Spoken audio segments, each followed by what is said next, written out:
Yüce dağların başında ay,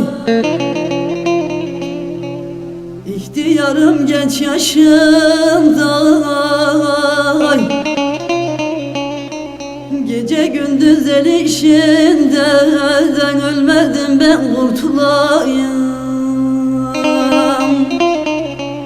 Gece gündüz el işinden ölmedim ben kurtulayım.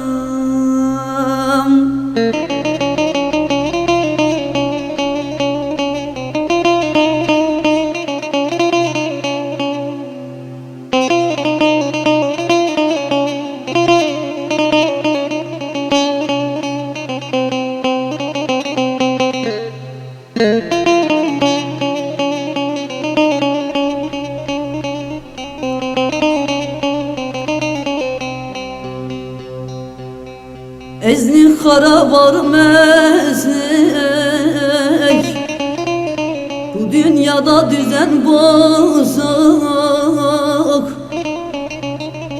Kadersizin hiç şansı yoktan ölmedim ben kurtulayım. Çilelinin hiç şansı yoktan ölmedim ben kurtulayım.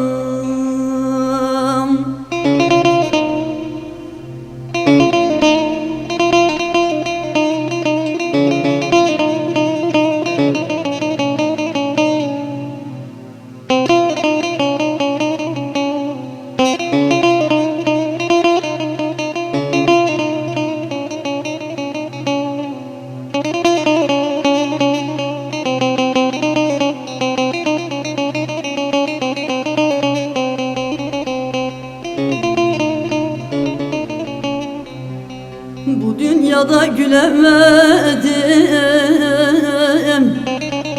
muradımı alamadım. Herkes şanslı değil ama da bir kere de gülemedim.